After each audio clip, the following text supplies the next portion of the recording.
Bonsoir à tous, j'espère que vous allez bien. On va continuer aujourd'hui nos nouvelles séries sur les Pirkei Avot, les Luneshot Rachel Bet Yakot, Mordechai Ben Hirsch, Marcel Ben Hélène, ainsi que pour l'anniversaire de mort, le Yortzai de Paul Yosef Ben Sarah, et pour la Refouachem Mad nos malades, dont malheureusement Vanessa Yael Bat Sarah Chaya Joël, Zocha Bat Tamar, Mordechai Ben Mesaouda, ainsi que tous nos malades, et pour la Tzlacha de tous ceux qui en ont besoin. On attaque une seconde Mishnah des Pirkei Avot. On va aujourd'hui s'attaquer à la troisième Mishnah du premier chapitre des Pirkei Avot. Qu'est-ce qu'elle nous dit cette mitzvah? Atignosh ish Socho kibel mi Shimon Hatzadik. Antignos de Socho, il a reçu un enseignement de Shimon Hatzadik, Shimon le Juste. Ouaya Omer, il lui a dit Altiyu ka'avadim ameshamshim et arav almenat lekabel pras.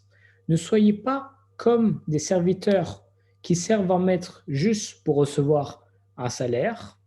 Et là, evu ka'avadim ameshamshim et arav shelo almenat lekabel pras. Mais faites comme les serviteurs qui servent leur maître sans l'intention de ne rien recevoir. Vi mora shamayim alechem. Que la crainte de Dieu soit sur vous. Alors, qu'est-ce que ça signifie, cette citation? D'abord, comme on a dit, on cite toujours la source, comme on a vu dans notre Mishnah de Pirkei Avot qui disait que lorsqu'on cite la source, ça amène la Géoula, ça amène le Mashiach, Bezrat Hashem, et en même temps, ça donne la légitimité, et on voit quand il y a des opinions divergentes, c'est à ça aussi que toujours on cite les auteurs. Donc là, on nous dit, il ne faut pas être comme un serviteur qui servirait son maître pour recevoir un salaire. Déjà, on pourrait penser que c'est quelque chose de tout à fait légitime. Je suis un serviteur, pourquoi je sers quelqu'un? Je m'annule à lui. Le fait de s'annuler, c'est le fait de mettre de côté sa personne pour autrui. Donc je m'annule, je retire mes intérêts pour servir ceux d'autrui. Donc c'est normal que j'ai une compensation derrière, un salaire. Même l'esclave, il est vendu comme esclave, mais en réalité un certain temps pour pouvoir rembourser la dette qu'il doit. Et un serviteur, il est vendu ou bien il se vend pour pouvoir gagner de l'argent et pour pouvoir vivre. Et d'ailleurs, dans la Torah, on a de très grandes leçons et de très grandes lois par rapport aux serviteurs. On dit que lorsqu'on a un esclave, il doit être logé à une meilleure enseigne que nous. Ce n'est pas juste la même enseigne que nous. On nous dit que si on n'a qu'un seul lit dans la maison, alors le lit, on doit le donner à notre serviteur. Si on a à manger, on donnera le meilleur au serviteur, on le servira en premier.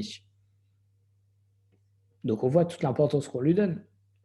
Et on dit qu'il ne faut jamais servir quelqu'un, son maître, dans l'intention de recevoir un salaire, mais le servir comme si on n'attendait rien de lui et toujours avec la crainte de Dieu.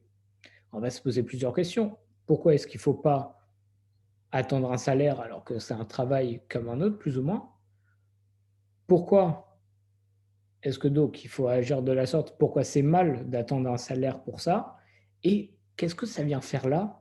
La dernière partie du Pirkei Avot qui nous dit « Et que la crainte de Dieu soit sur vous ». Qu'est-ce que ça va faire ici? Alors pour commencer, on va voir que justement, quelqu'un qui sert son maître juste pour un salaire, il ne va donc pas servir son maître pour le servir, mais il va le servir pour le salaire. Je la refais. Si je vais faire un travail, en général, je vais faire ce travail juste pour recevoir de l'argent après. Je ne vais pas faire mon travail pour faire mon travail, mais pour recevoir de l'argent. C'est intéressé le travail que je fais. Si je bosse dans une boîte d'informatique, je ne vais pas faire ça pour pouvoir développer une pub. Je m'en fiche de la pub. Ce qui m'intéresse, c'est l'argent que je vais recevoir derrière. Et là, on nous dit non. Quand tu sers un maître, et on voit qu'on parle de ce métier-là, et bien entendu pas d'un autre métier, quand tu sers un maître, tu ne dois pas le servir pour attendre ton salaire, mais tu dois le servir pour lui-même. Parce que sinon, en réalité, tu le serviras mal.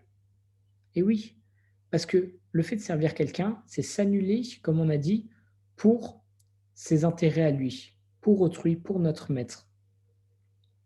Il ne faut pas faire ça pour l'argent, sinon il va nous demander des choses, ça risque de nous contrarier, étant donné qu'on ne va pas s'annuler, donc on va garder notre orgueil. Et si on garde notre orgueil, on va mal le prendre à chaque fois qu'il nous donne un ordre, alors qu'en réalité c'est notre travail. Et dans ce cas-là, ça risque surtout de mal finir. Mais si on le sert pour lui, parce qu'on l'aime, parce que c'est une grande personne, Lorsqu'on parle de serviteur, c'est pas seulement se faire acheter en tant que serviteur et d'une grande personne, non. Ce qu'on appelle maître, d'ailleurs, maître, c'est la traduction en Pirkei Avot. La traduction, c'est Rav. Rav, c'est un érudit en réalité. On va servir un maître, un érudit en Torah. Et il ne faut pas faire ça pour attendre un salaire derrière. Non, il faut faire ça pour lui-même, pour sa personne, parce qu'il le mérite et parce que plus je le côtoie, comme on dit aussi dans les Pirkei Avot, plus ça va m'influencer et je vais pouvoir grandir. D'ailleurs, il y a une très belle histoire qu'on a déjà racontée une fois, où il y a, durant la Première ou la Seconde Guerre mondiale, on sait que les Juifs en Russie, ils étaient persécutés, et il y avait parfois dans des caves des petits groupes de personnes qui pouvaient se réunir pour pouvoir étudier ensemble. Et dans une de ces caves, où il ne pouvait y avoir que 10 personnes, il y avait un juif qui savait ni lire ni traduire et qui était là et qui faisait rien et qui regardait. Donc le comité est allé le voir en lui disant excuse-moi, regarde, les plus grands érudits, ils veulent étudier et ils arrivent plus ou moins à se réunir ici. Les places, elles sont limitées. Toi, tu es là, tu prends de la place, tu ne sais pas étudier, tu ne sers pas à grand-chose. Donc, qu'est-ce que tu fais là? Est-ce que, s'il te plaît, tu pourrais laisser ta place à quelqu'un qui peut étudier et quelqu'un qui est assez grand? Il dit, je vais vous raconter une histoire. Un jour, j'étais dans un bar et à côté de moi, dans la table, il y avait des conspirateurs contre l'État. Et la police en était informée, elle a débarqué dans le bar, elle les a pris, elle les a tabassés, et elle m'a pris en même temps en me tabassant. J'ai dit, mais j'ai rien à voir avec eux, pourquoi vous me tabassez? Il me dit, si, tu es à côté d'eux, c'est que forcément tu es avec eux, on va t'emmener en prison, on va te tabasser. Il a dit, et de là, j'ai appris une grande leçon. C'est lorsqu'on est à côté de personnes, ces personnes, elles nous influencent. Alors certes, je ne sais pas lire la Gemara, je ne sais pas étudier ni quoi que ce soit, mais en étant à côté de vous, ça m'influence et ça me rend meilleur et ça m'apporte des bonnes choses. Et c'est pour ça qu'en réalité, on doit servir un maître, non pas par un salaire qu'on pourrait avoir, mais pour qu'il nous influence et pour qu'on puisse grandir. C'est un des buts. C'est pour ça qu'on dit acquiers-toi un rave, fais-toi un rave, suis-le, apprends de lui, observe comment il agit. C'est la plupart des rabbinim sont de véritables livres de moussard sur pattes. On voit comment ils agissent et on apprend nous-mêmes à savoir comment agir. Je vois qu'il y a quelqu'un qui embête énormément mon rave, qui est très antipathique, mais mon rave, à chaque fois qu'il lui répond, il est calme, il est posé, il lui fait un sourire, etc. Et de là, j'apprends que même quand quelqu'un m'irrite, alors je dois faire du bien à cette personne et je dois toujours m'annuler, laisser de côté, ne jamais m'énerver et toujours avoir un grand sourire.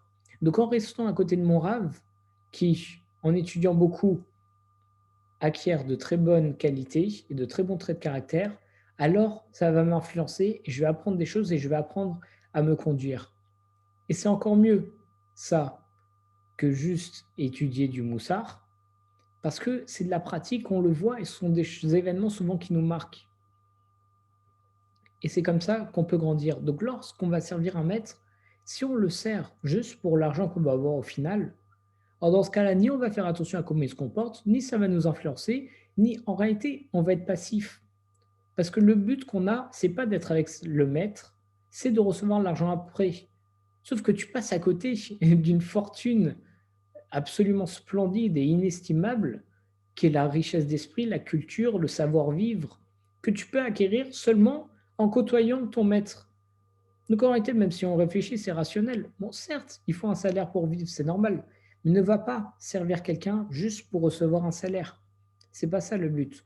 Tu vas servir un maître pour apprendre des choses de lui, pour pouvoir grandir en sa présence, pour faire du chesed, pour faire du bien, et comme ça, en même temps, il va t'influencer et tu vas pouvoir grandir. D'ailleurs, une petite anecdote, il y avait un grand rave, ça aussi on en a déjà parlé. Un jour, il allait se faire un café et là, il y a un jeune talmide, un jeune étudiant qui vient le voir et qui dit Rav, Rav, laissez-moi vous faire votre café, je veux faire cette mitzvah. Elle dit écoute, mon enfant, le fait d'étudier beaucoup, ça peut m'apporter deux choses l'érudition, le fait d'être intelligent, et le kavod, l'honneur. L'érudition, c'est quelque chose que je cherche parce qu'il faut être de plus en plus intelligent, de mieux en mieux connaître Akadosh Baruch Hu. Mais l'honneur, j'en ai pas besoin. Alors regarde, c'est adorable ce que tu me proposes, mais le café, je sais me le faire moi-même et je veux pas que tu me fasses un café parce que je suis le maître de la yeshiva ou quoi que ce soit. J'ai pas besoin de cet honneur. L'érudition, je prends, mais le café, je me le fais moi. Et en même temps, en faisant ça, on apprend donc à s'annuler devant le maître. Parce que je suis en train de faire quelque chose, je le vois qu'il va se faire un café, je vais courir pour lui en faire un. Donc je vais arrêter mes propres intérêts, arrêter ce que je fais pour pouvoir servir ses intérêts à lui. Et ça, en réalité, ça nous apprend à bien servir à Kadosh Baruch Hu. Parce qu'à Kadosh Baruch Hu, on doit toujours s'annuler pour pouvoir faire ce qu'il veut. J'annule mes envies de manger du lait après la viande pour servir les commandements d'Akadosh Baruch Hu. Je m'annule à lui. C'est comme lorsqu'on doit se marier avec quelqu'un, Bezrat Hashem, il faut savoir annuler une partie de soi pour être complémentaire avec l'autre. C'est comme si vous avez deux carrés. Les carrés, ils ne peuvent pas s'emboîter parce que ce sont deux carrés de surface lisse. Mais si on annule une partie du carré de l'un et on annule une partie correspondante dans le carré de l'autre, alors dans ce cas-là, ça pourra s'emboîter comme un puzzle. On voit de là qu'il faut s'annuler, il faut pour pouvoir laisser place à l'autre et pour que l'autre puisse venir et pour qu'on puisse faire un. C'est pour ça que je ne peux pas m'annuler si j'ai un intérêt qui est par exemple le salaire, parce que c'est un intérêt qui m'est personnel. Donc si c'est un intérêt personnel, c'est même pas que je vais m'annuler, je vais faire le contraire. Je vais vouloir grossir encore plus. Et plus je grossis, plus je prends de place. Plus je prends de place, moins je laisse de place. Moins je laisse de place, moins l'autre peut avoir de place. Et donc je ne laisse pas de place à l'autre. C'est pour ça qu'il faut faire surtout dans le couple très attention à l'orgueil, etc. Parce que on dit, quand on a de l'orgueil, on est gonflé, comme le Hametz. Et si on gonfle, c'est quoi le problème alors de gonfler? On prend de plus en plus de place, on ne se fait pas petit et on ne laisse pas de place aux autres. C'est ça qui est très important et très grave. C'est le fait de ne pas laisser de place aux autres. Il faut que l'autre puisse venir pour qu'on puisse coexister ensemble.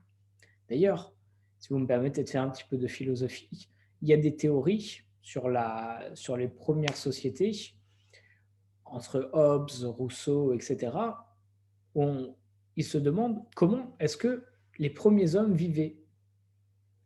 Selon certains, les premiers hommes, ils avaient tellement peur les uns des autres, homus, enfin l'homme est un loup pour l'homme, excusez-moi, je ne sais plus le dire en latin, j'ai appris l'hébreu entre-temps. L'homme est un loup pour l'homme, du coup chacun a peur les uns des autres, donc ils ne veulent pas s'approcher. Mais il y a une autre théorie qui dit que si chaque personne est autonome et solitaire et individuelle, alors en réalité, chaque personne se considère comme un roi ayant tous les droits. Je suis là, je vis, j'ai mes principes, je fais ce que je veux, je réagis avec mes instincts, il n'y a personne qui est au-dessus de moi, je ne vis pas en société, je fais ce que je veux. Dans ce cas-là, c'est très grave et c'est très dangereux surtout, parce que dès que quelqu'un va rencontrer quelqu'un d'autre et que l'un des deux piétine sur les intérêts de l'autre, qu'en s'approchant un peu trop sur sa maison, alors par le fait qu'il se pense être un roi, qu'il se pense être très grand et qu'il a un grand orgueil, alors il va se dire, il va se permettre d'aller tuer l'autre, parce que selon lui et selon sa propre légitimité, il a une prédominance sur l'autre. Donc par l'orgueil, par le fait que je pense que je suis le plus grand, le plus fort et que j'ai tous les droits et que tous les autres sont inférieurs à moi, je vais en venir à faire des mauvaises choses, Razé Shalom. Et lorsque l'autre va commencer à empiéter sur mes intérêts, sur mon domaine, sur ce que je veux faire, alors à ce moment-là, j'irai contre lui jusqu'à l'attaquer et Razé Shalom vouloir le détruire et le tuer. Et ça, c'est quelque chose de très grave. Excusez-moi, c'est quelque chose de très grave et qu'il faut absolument éviter. Et ça, c'est à cause de l'orgueil. Donc en réalité, si j'arrive à annuler mon orgueil, à être humble, etc., dans ce cas-là, je m'annule, je me fais plus petit et j'accepte tout ce que veut l'autre parce que je m'annule à lui, je m'annule face à lui et mes intérêts, je les fais passer après les siens parce que je me dis qu'ils sont plus importants. Et c'est ça en réalité ce qu'on doit faire pour servir à Kadosh Baruch Hu. On doit s'annuler parce qu'on sait que là, j'ai très envie, j'ai une pulsion, je veux manger du lait après la viande. Ras shalom. Mais je sais que Dieu, il me dit que ce n'est pas la bonne chose. Donc, je vais essayer de annuler mes envies pour faire celles d'Akadosh Baruch Hu qui sont en réalité les meilleures pour moi. C'est pour ça qu'à la fin, on nous dit aussi que la crainte de Dieu soit sur vous. Qu'est-ce que ça a à faire ici? On dit, c'est ça qui va t'emmener, la crainte de Dieu. Tu t'annules, tu vas craindre Dieu. Et en même temps, ton maître, il faut que tu le craignes aussi. Il faut que tu l'aimes et que tu le craignes. Tu l'aimes parce que tu vas aimer le servir et tu vas apprendre plus de choses grâce à ça. Et il faut que tu le craignes. Sans ça, tu pourrais, Razesham, te rebeller, dire que non, c'est pas bon, vouloir être au-dessus de lui, alors qu'en réalité, c'est pas du tout légitime et c'est pas ta place. Vu que ton maître, là bien entendu, on parle d'un maître, d'un érudit en Torah, ou Kalvachomer, a fortiori, à Kadosh Baruch qui est bien au-dessus de nous. Donc de toute façon, ce sont des personnes au-dessus de nous. Donc c'est sûr qu'on doit s'annuler à eux parce qu'ils sont plus grands que nous. Et donc, il faut quand même les craindre parce que sinon, si à un moment mon Yetzirah me prend et que je commence à avoir un coup d'orgueil en me disant quoi, mais pourquoi moi je veux le servir lui, et pourquoi lui il est mieux que moi, etc. Dans ce cas-là, Chazesham, donc sans cette crainte, je vais en arriver à de mauvaises choses. Voilà pourquoi, lorsqu'on sert un maître, lorsqu'on sert quelqu'un, il ne faut jamais être comme ses serviteurs, comme nous dit Shimon Hatzadik, rapporté par Antignas, excusez-moi, de Soho, nous dit, soyez pas comme les serviteurs qui attendent un salaire et qui travaillent juste pour avoir un salaire. Non, faites comme ces serviteurs qui servent le maître sans attendre quoi que ce soit en retour. Et avec tout ça, le petit sel qui relève tout le plat, il faut que la crainte d'Akadosh Baruch Hu soit sur nous. Chazak U'Bartou.